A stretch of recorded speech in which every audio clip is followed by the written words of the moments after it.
لیکن ہمارا جو جسم ہے یہ ہماری روح پہ غالب آ چکا ہے۔ حقیقت میں جو روح ہے اس کو پیدا کیا گیا تھا جسم کو چلانے کے لیے۔ حقیقت میں روح پیدا ہی جسم کے لیے کی گئی تھی، لیکن یہاں نظام الٹ ہو گیا کہ یہاں جسم روح کو چلا رہا ہوتا ہے، روح جسم کو نہیں چلا رہی ہوتی۔ آئیے روح کے بارے میں احوال احادیث کریمہ کے اندر کیا آئے ہیں۔ قرآن کریم کی آیت تو آپ نے سن لی، لیکن حدیث شریف کے اندر جو احوال روح کے بارے میں آئے ہیں، بندہ فقیر ان میں سے چند آپ کے سامنے معروضات کرتا ہے۔ اللہ کریم مجھے حق کہنے اور آپ کو حق سننے کی توفیق عطا فرمائے۔ حدیث پاک کے اندر آتا ہے جب بندہ مومن سوتا ہے تو اس کی روح عرش الہی کی سیر کرتی ہے۔ اس کی روح کہاں کی سیر کرتی ہے؟ عرش الہی کی۔ اور جو بے وضو سوتا ہے اس کی روح کے لیے آسمان کے دروازے بند کر دیے جاتے ہیں۔ لہٰذا جیسے بعض روایتوں میں آتا بھی ہے کہ وضو کر کے اگر سوئے گا مر گیا تو سیدھا جنت ہو جائے گا۔ تو جو وضو کر کے سو جاتا ہے تو حدیث پاک کے اندر کیا آیا کہ اس کی روح تو عرش الہی کے سیر کرنے کے لیے جاتی ہے، اور جو بے وضو سو جاتا ہے اس کی روح کے لیے آسمان کے دروازے بند کر دیے جاتے ہیں۔ حدیث پاک کے اندر بھی آتا ہے کہ زندہ کی روح اور مردہ کی روح یہ دونوں آپس میں ملاقات کرتی ہیں، دونوں آپس میں ملاقات کرتی ہیں اور عالم بالا میں ملاقات کرتی ہیں۔ بعض فقہا نے لکھا کہ مشرق کا مغرب ایک رسی تنی ہوئی ہے، وہاں ایک مقام ہے کہ وہاں زندہ اور مردہ دونوں کی روح ہے کہ آپس میں آ کے ملاقات کرتی ہیں۔ اللہ کریم اس مقام پہ جو مر چکے ہیں، جو مردہ ہیں، ان کی روح کو وہاں روک لیتا ہے، اور جو زندہ ہے ان کی روح کو واپس لوٹا دیتا ہے۔ یعنی کیا مطلب؟ جب انسان سوتا ہے تو اس کی روح جو ہے اس کے جسم سے نکل جاتی ہے۔ حدیث پاک کے اندر اس نیند کو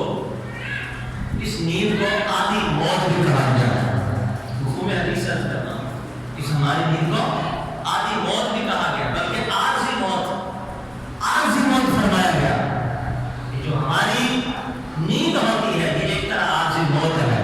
تو روایتوں میں کیا آیا کہ اللہ کریم اس مقام پہ مردہ جو ارواح ہوتی ہیں ان کو واپس نہیں لوٹاتا، ان کو اپنے پاس رکھ لیتا ہے، اور جو زندہ کی روح ہوتی ہے ان کو واپس بھیج دیتا ہے، وہ دوبارہ اپنے جسم میں آ کے لوٹ جاتی ہے۔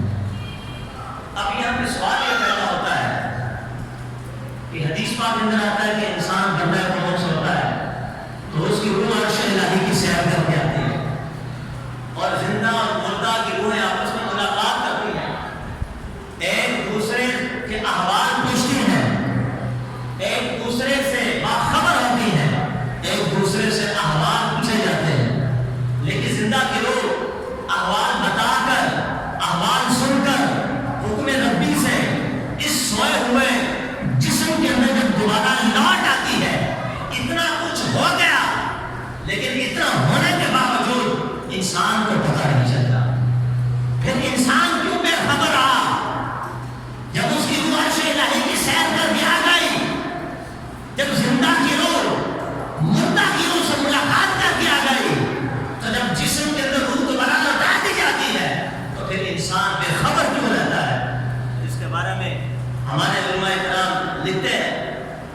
غذا روح کو ملنے چاہیے تھے، روح و غذا نہیں پا رہی۔ یہی وجہ ہے کہ ہماری روح جب ہمارے جسم میں آتی ہے تو ہمارا جسم غفلت کرتا ہے، اس کو کچھ پتہ نہیں چلتا کہ جسم سے نکل کے کہاں گئی، یہ عرش الہی کی سیر کر کے آ گئی، کہ مردہ لوگوں کی روحوں سے ملاقات کر کے آ گئی، احوال بتا کے احوال سن کے آ گئی، جسم میں لوٹ بھی آئی، لیکن اس کے بعد